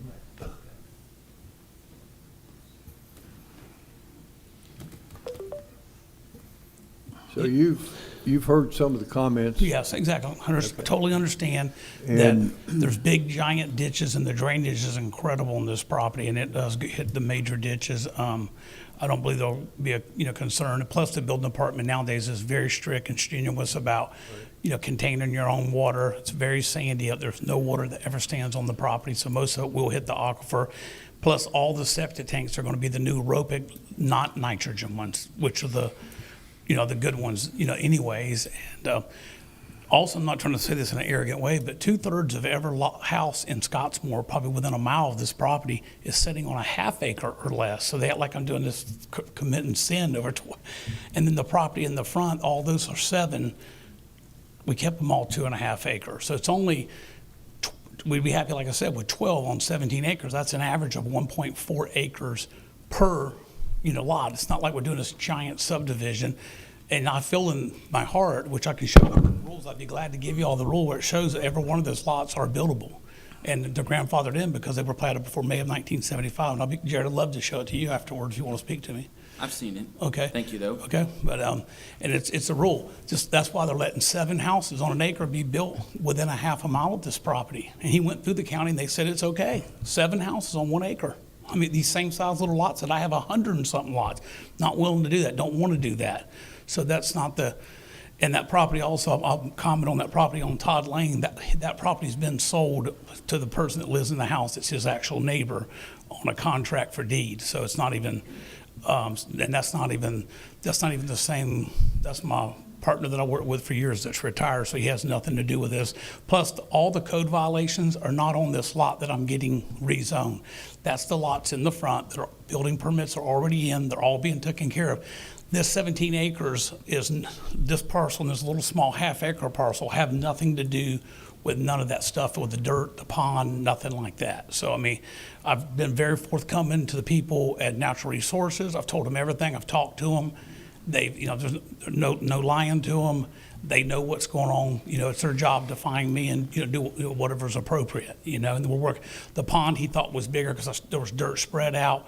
Several hundred loads of dirt were left on that one parcel. You have to leave it on the parcel. You can't even take it to the different parcels, even if you own it right beside each other. But at that time, it was one big parcel. But anyways, I just, I'm trying to say it's not like, I've got 3 people. I didn't know this people. I would have had them come and say, he's selling me a new house for $400-something grand. I can afford this. They can't. They make $100,000 a year, $120,000 a year. They can't afford $600,000. Husband wife teams. They can't afford that. So I mean, and obviously, it makes it better for us. I don't want to sound like it's all for me, because we can build more lots, more houses, and we can make more money. So I'm not saying that it don't benefit us. Obviously it does, but we're not trying to do this big subdivision. It's nothing like that. I mean, we're talking 12 houses on 17 acres, an average of 1.4. And remember, 2/3 of every house in Scottsmore is sitting on a half acre. Most of them are on quarter acres. So I mean, it ain't like. And it absolutely will not create no flooding problem, I can promise. There's ditches on all 4 sides, and one even in the middle of half the property that the county made me do to record a drainage ditch that comes to the, that drains the property. And there's culverts that go under the road even. I mean, this property don't retain no water whatsoever, I mean, so I mean, as far as concern of water, I mean, and the one gentleman was talking about his wells had been replaced over and over. I mean, there ain't been 10, 15 houses built in Scottsmore probably in the last 5 years. I mean, new ones I know of, probably maybe 15 at the most. I mean, that's like the most undeveloped part of the whole entire county. So, I mean, people, a lot. Haven't you built more houses than that in Scottsmore? I haven't. I mean, in Scottsmore, I didn't say Mims. I built a lot more in Mims, but I'm talking in Scottsmore. I consider that Scottsmore. Mims, but the town from Huntington area, that area of Scottsmore. I bet there ain't been 15 houses built last 7, 8 years. I have a couple more questions, and I'll be Okay. nice. May I? We're going to get the questions from the board Sure. here for you. Go ahead, Joe.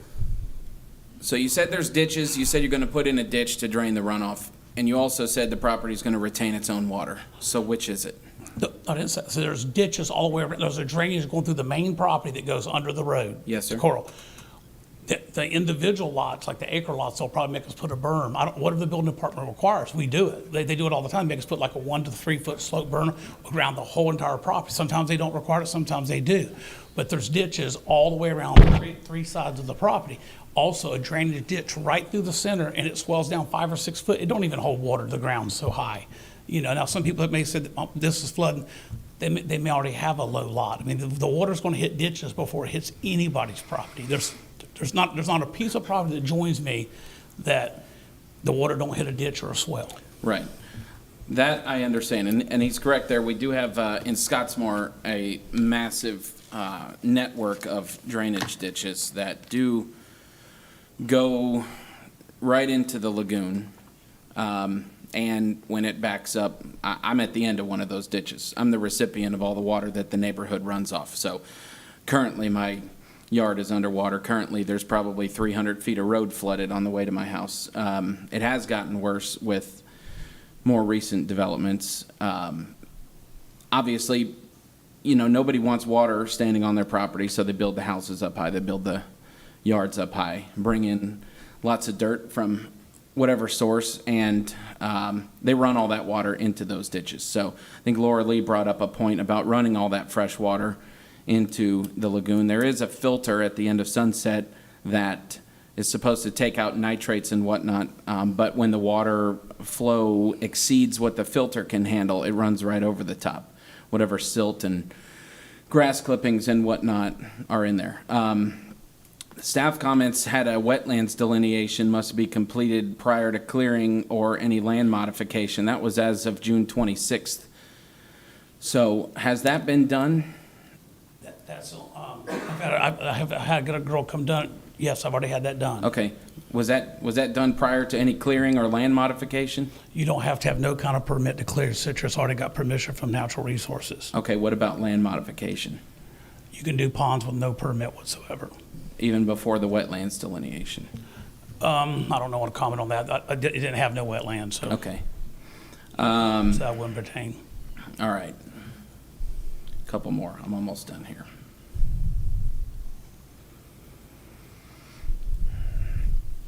Also, one issue is with all of the runoff from the higher elevation lots, you don't have surficial aquifer recharge for wells, and I think that's a big problem. I know I have a massive water system in my shed that costs tens of thousands of dollars. I know many people in this room have the same thing.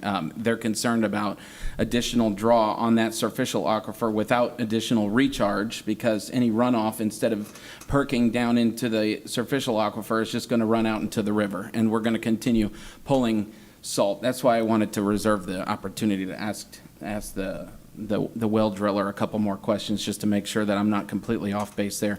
And personally, with the with the extra tax money that we're putting toward the lagoon and trying to clean that up, I think it's counterproductive to. This creates a lot of tax revenue. The growth was $300 or $400 a year. Right, but it kind of also violates the spirit of the sales tax half cent, which is specifically to go to the lagoon. I don't know how much of the property taxes go toward that project, but I know that the half cent sales tax does, so we'd be kind of moving backwards if we increase density in an area that's in such close proximity to that. And again, these are all nitrogen reduction system. The gentleman across the street that spoke, he's putting the new system in. I bet he didn't volunteer to put a nitrogen system in. Well, I guarantee it, I've seen it. Any reduction is more than zero, which is Right. what's there now. It's huge. So it's going to add no matter what we do. It's just what. Oh, absolutely. I don't disagree. To what level will we add? Don't disagree with that. And the 7 and 3 houses being built on those other lots, I believe those lots were already separated out, and that's why they were grandfathered in. I don't think that it's an apples to apples comparison on these lots. These are all platted out too. But this is ag.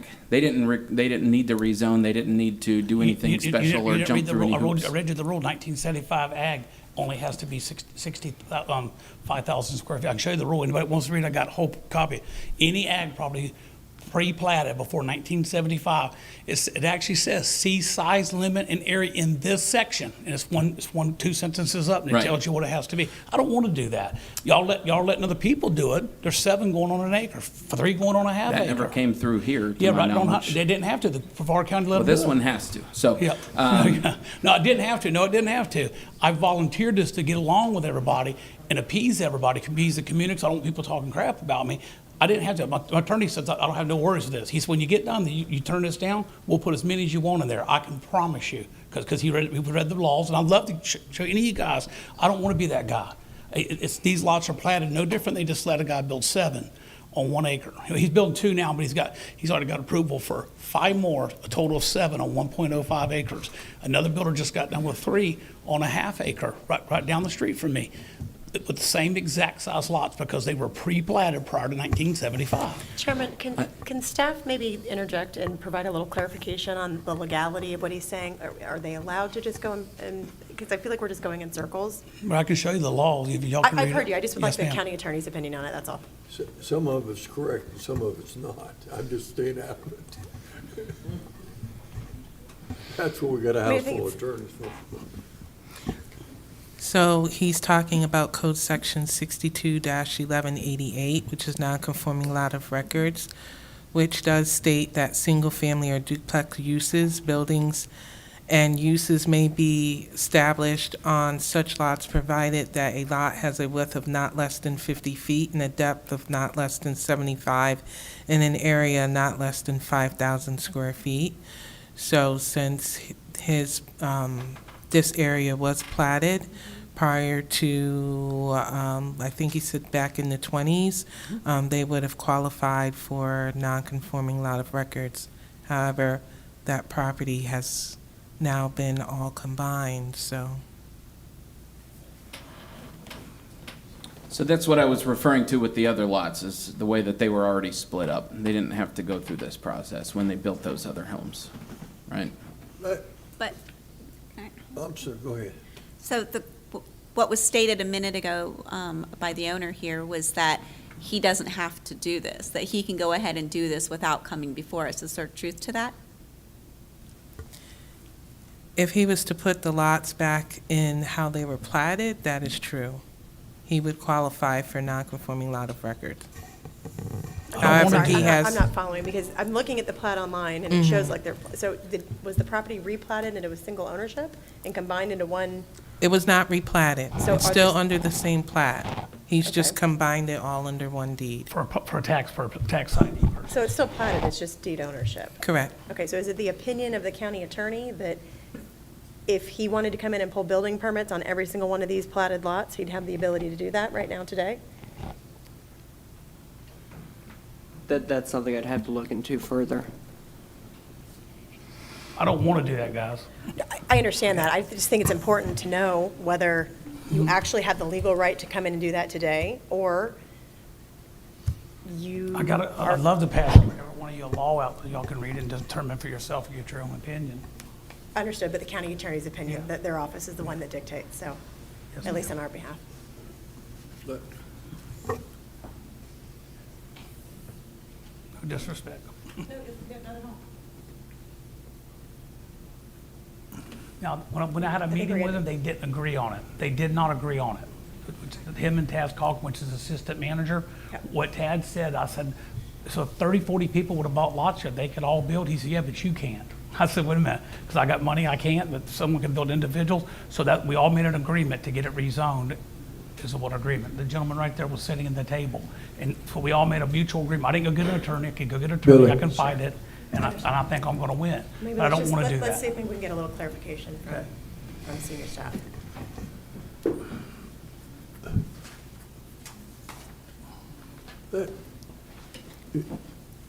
You all have done great. Let me just see if I can condense this piece in. I hope I'm answering the question. In theory, he's got 17 lots today that have, forget everything we've heard. He has been through the different elements, 2007 he wasn't included, dee-da-da, as I understand. All the way back to the history, which is 1920s or whatever it is. Forgetting us totally, and I'm trying to keep this simple, how many houses can he put in there on agriculture? And that, what I'm going to say, he has the ability to sell the lot, and that individual can come here and ask for, they'll want, just like any ag, and come here and ask for RR1. Am I on the right road here, Billy? If I understand what your question is, yes. Okay. Keeping it simple, he can technically, without us, he can sell them off individually, and they could put 17 houses. Not on all of them. Some of them are not 50-foot wide. Okay. Some of them Okay. are platted at 49. But in theory, I'm on the right road. I mean, I'm trying to, we're dealing now with some other logistical issues in there that. Yeah, I don't want to mix up different concepts. I mean, Yeah. he's, when we're talking about non-conforming lots, he's got to have a single non-conforming lot. Yeah, that's right. Get one out of that. That's right. So he can't have a 25-foot wide lot that goes back 200 feet. No, Right. I understand. I got 90 of them. I got 90 conforming non-conforming lots on record. Mr. Chairman. As of today, this is not a non-conforming lot of record. You want to read, did you read the rule to me? This is the law, I got it right here. It's pretty simple. Let me, if you can, stay up there with us, because there's going to be some better questions, or you might be able to realign us here. I don't think we're out of line, but we've had a lot of information on this parcel. Some of it's true and some of it's false, okay? That's all I'm going to say. Mr. Chairman. Yeah. May I say something? Sure. I have a question. You own the lot to the east, do you not? Yes, sir. What are you doing with that one? I'm building houses on it and already got permits turned in. Okay, but it's zoned AU, right? Yes, sir. And you have any plans to change it to RR1? No, sir. I've already got 5 permits turned in, 4 or 5, at least 4. So how many houses you're putting on? 7 on 2.5 acres. 2.5 acres each, 2.5 acres plus. Okay, because it's 14 acres. It's 14.16 acres, Well, you right? just said to the east. To the east, yes. No, it's 7, 2.5, 17 and a half acres. No, no, 17, I'm looking at the, this is the one we're talking about today, and there's this one here. Yeah, there's 7 2.5 acre lots. There's a 30-foot easement there that I filed with, not filed with the county, but they agreed. You need to get on the microphone. I talked to the county, and there was a drainage easement back there that I thought that I owned. They said I didn't own it, which he'll tested that. And then they all agreed that I owned it and gave me permission to build on all 7 of those 2.5 acre lots. I've got surveys, title, insurance, everything. Okay, so you're putting 7 homes on that eastern Yes, sir. parcel, right? All 2.5 plus. Okay, The smallest one is at least 2.5, sir. all right. Then why are you not doing that on this one? But that's what I was, that's what I explained to you earlier, because the cost of the land was so expensive that nowadays I can't sell houses that are affordable to people that everybody here's had a right to buy a house. I got young, I didn't bring them that 3 people now that want a home that this is in their price range. You know, they can afford an acre, they can afford a new home, 1,800 square feet, not a large home. And on the 2.5 acres, I got quite a bit more money in them. I got 60% more money per acre in those than like an acre and a half lot. Okay. That's why. Did you buy both lots at the same time? Yes, sir. Okay.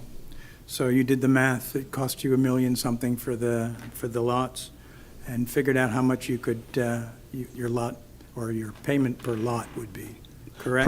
Per acre, yes, per yes, unit. yes, sir. Okay, I meant per unit. Yes, sir. So with, you said 7 on the eastern portion? Yes, sir. Plus, you're asking for How many on the western one? I would be okay with 12, as little as 12. So you'll put 19 homes, On 34 acres. okay? And all on septic, Yes, sir. All nitrogen septics. okay? What about at the north and the southern end where the septic overlay says you can't? Well, that's not going to be forever, you know what I'm saying? That's not, I mean, you can't build a house. What does that mean, not going to be forever?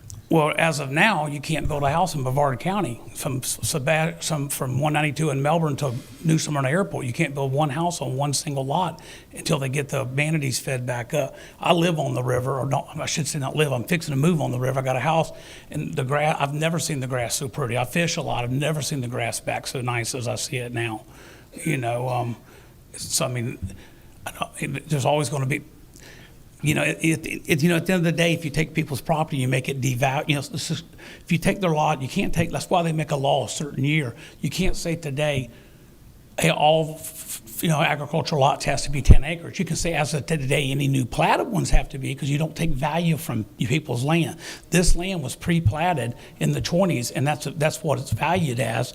You can't go in there and say, well, they have to be 15-acre lots or 10-acre lots or whatever. They were valued, and that's why it says in 1975, as long as they were pre-platted in their individual lots, it's a law. It's a simple law. You can read it. It's very, very self-explanatory. Now, some of the zoning department people don't agree with me, and I've tried to get clarification, but I can't get nothing in email, just in talk. I can't get nothing wrote down in email, but I'm convinced that when I get done with this, that I'll be able to put way more than that, because you're letting people now do it. They're letting 7 on 1 acre down the road. So I know I'm going to get the same right. I mean, you can't do 3 more on another one. I mean, they were zoned differently, though. The ones he's talking about had a different zoning. Zoning don't have nothing to do with it. That's what that law says prior to 1970. But that's why they didn't have to go through this exercise. It says AU. AU has to be 6,000 square, or 5, whatever it is there, 5,000 square feet, 50 feet, as long as it was platted before 1975.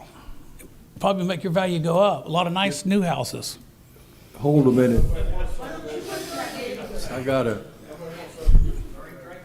get It ain't control. subdivision, it's 17 houses, 1.4 acres. It's 1.4 acres average per house. If you average the ones on 2 and Please, stop. Let's hold down, We're not, Billy, you're not practicing law on this side, but has legal been involved in this at all? Yes. Okay. What is their surmise of all we're hearing today? There's been a lot of hypotheticals thrown around that I'm not sure if each one has been evaluated, if this, then that, and that's how it would happen. You know, when we're really talking about these technical issues, you know, we have to look at what the application is and see what would work. I mean, the current one before you is obviously RR1. So I will say this has been extensively looked at by county attorney's office as well as planning and development staff.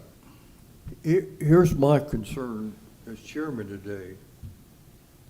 This thing's fairly complicated, and I'm not sure. There's a lot of questions in my mind, and I hope a lot of these board members, until we get them answered, this sounds crazy, but I almost want to table this thing till till all those issues are addressed. I actually want that. Is that a motion, Mr. Chairman? The chairman can't make one, so, I mean, that's just a suggestion I made because. Oh, you don't want me to make a motion? I mean, some are good and some are not. He's wrong in a lot of areas, and I don't want to get. I would love for it to be emotional, because I want the county attorney's office to answer me in an email to tell me that my lots are illegal, that I can't I get them to practice a do it. lot of law without a license, so. He watched a lot of TV. Mr. Chairman, I have one more question of the gentleman. Yes, sir. Were these orange groves, by the way? Yes, sir. And have you cleared all the trees off the land? Some of them. Some of them. Yes, Do you know sir. the price of orange juice has really gone through the roof? Because Well, you get all guys are want. cutting There's down plenty- orange. There'll be plenty in 2 months. Yeah. Mr. Chairman, I'll make a motion to table. Okay. I got a motion by John. I'll second. We got a second here? And there's already, whatever. Okay. All in favor of tabling this, signify by saying, you have some discussion? I have discussion if you. I had questions for Okay. staff. I was waiting for all of this to finish so I could address staff. I think now would be the time to do it before we vote on this. Yes. I think during this discussion point, so. I wanted some clarification from Natural Resources on the Indian River Lagoon BMAP area. Is this included within, not the septic overlay, but is this included within the North Indian River Lagoon BMAP area? The actual map itself? It's in the lower.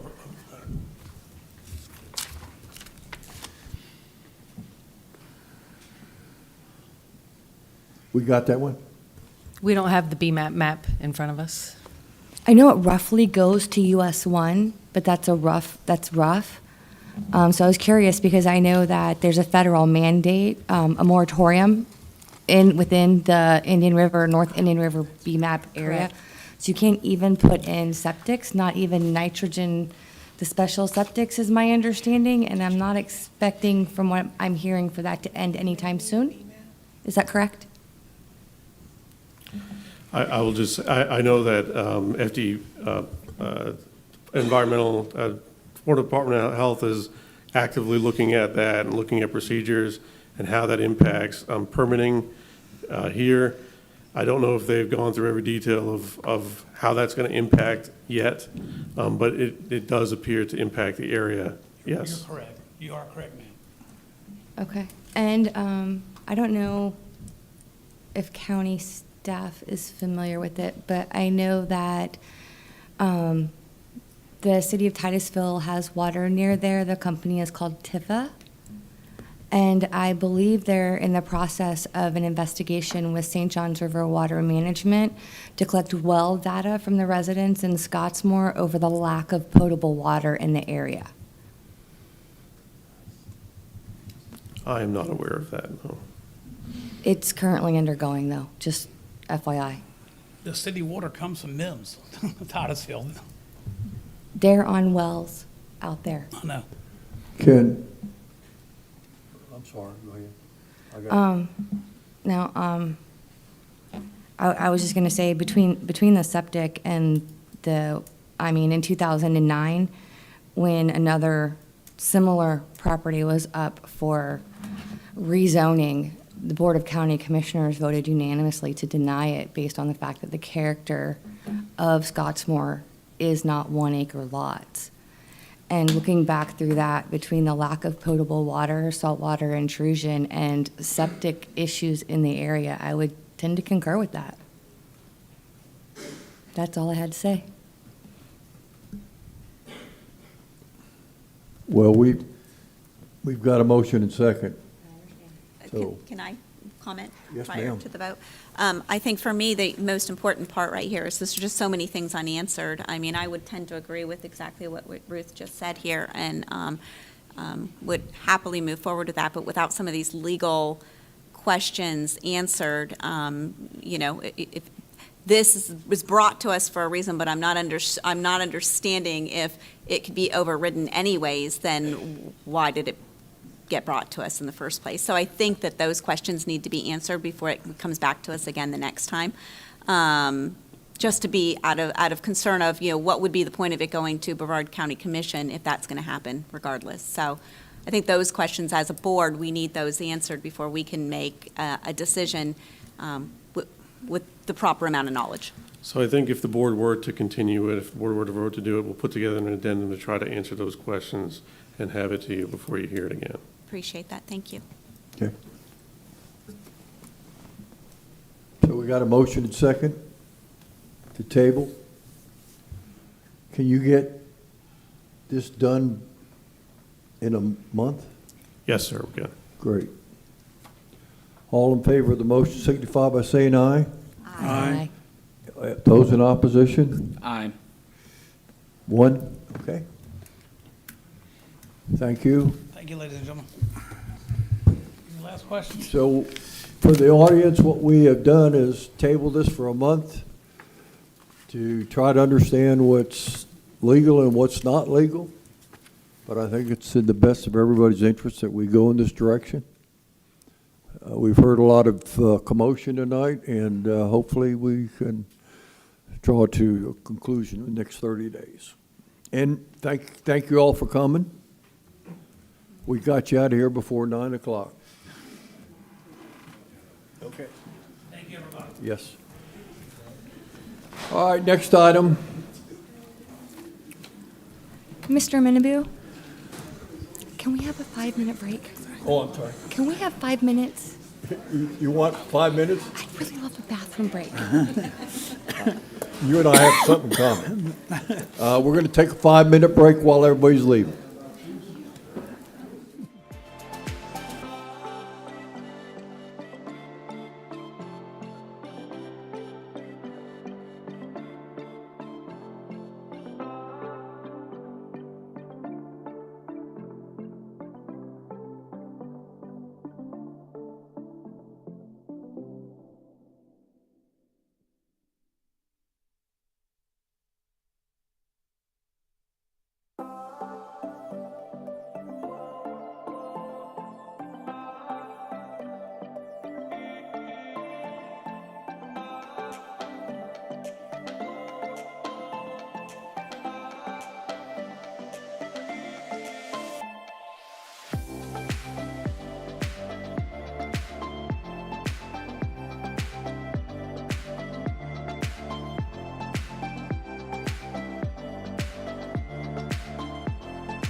Bruce, are you up?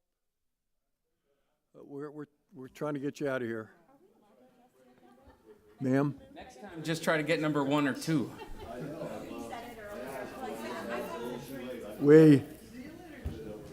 I didn't want to do it first. Feeling in today. I'm going to read this into the record. That's okay. My dinner's getting cold. It's all right. TG Rentals of Brevard LLC, being represented by MBV Engineering Incorporated, requests a small-scale comprehensive plan amendment 25S.10 to change the future land use designation from Res 15 to CC under application 25SS00005 in District 1. I'm going to read in his rezoning application, their companions. TG Rentals of Brevard LLC, being represented by Bruce Moia, is requesting a change of zoning classification from RVP to BU2 under application 25Z00016, located in District 1. We'll need separate recommendations on these requests. Thank you. All right, sir. Yeah, good evening. Bruce Moia, MBV Engineering, representing the applicant, Mr. Goodson, on this property. It's a vacant piece of property, not a whole lot really to it. That they want to do a storage facility, storage and RV, so very low intensity. They were considering annexing into Rockledge, but they're hoping they could go ahead and get this done in the county. And we think it's low impact for the area. I think it's a pretty appropriate place for it. So in order to do that, we have to get a land use change, and we have to get a rezoning. Good. Anybody have a question for Bruce before I go to the audience? Is there anybody in the audience like to speak for or against this? Seeing none, I'll bring it back. What's the pleasure of the board? I have a question. Okay. I didn't hear your dialogue. That's okay. I knew you'd have a question anyway, so I didn't go into too much And detail. Thank you. Why storage in this area?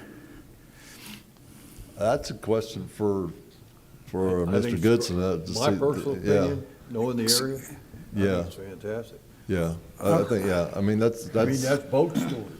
Yeah, I hate RV storage. I don't But think, he's I don't also think doing. there's any of it in the area. I think That's it'd be a on the good way- place since On there's the way not. there, you've got, all you have is modular homes, RVs, Mm-hmm. a great location.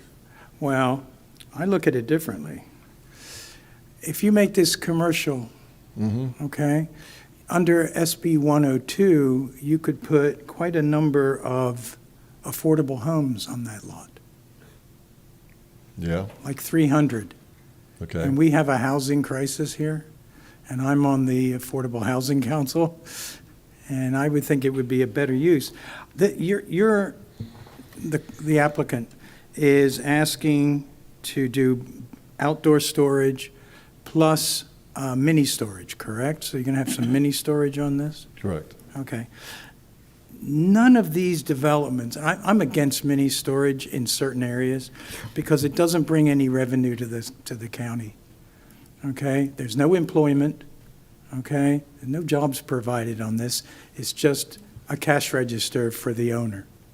And I disagree with it. I don't want Brevard, and I've mentioned this many times when you were on the board, that why are we becoming the storage capital of America? And I compare this with Houston, which has 6 million people, but they've only got 300 storage facilities. And we have way over that. It doesn't make sense to me to keep putting storage on the land when we should be putting housing on the land, okay? And that's why I object to this development. I don't think it's the right use. You know, I would go along with the commercial, the CC designation, but if they were to change it to housing and not for storage. I'll bring that up to the owner, but I think that he's got his heart set on storage. And Yeah, because I it's a think cash that- register. No, but I understand it it's still, financially. It's still, if you develop the property, it's a low impact to the infrastructure with a increased tax revenue on the property, because you're taxing it on the value of the property On now, the as improvements. opposed now, You're- and you have very, very little impact. So Very good. to me, it's a win. Anybody else got any questions for I have a Mr. Moya? question. All right, so it says, in determining whether an established residential neighborhood exists, blah, blah, blah. So under number 2, it says, the proposed use may be considered compatible within the surrounding area if the BU2 uses were limited to just the proposed RV storage and mini storage facility. So that it would just be always that. So I don't know if it needs to have a BDP or not, so I just looked at it differently. Yeah, we did talk about that with staff. We'd be willing to do that if that was a request from the board. I mean, just because And- it and only also the- fits in, And also the you know? uses that go with the BU1 as well. I think it's how they usually phrase it, is you get all your uses that you're already entitled to, but we can limit it to the storage for the Right. BU2 use. Absolutely. What's the pleasure of the board? I'd make a motion to accept with motion. BDP for the, with the following requirements. It's just used as it is. Ruth seconds it. All in favor, signify by saying aye. Aye. Other than John, who opposed? All these people with the affordable houses need a place to put all their stuff. No.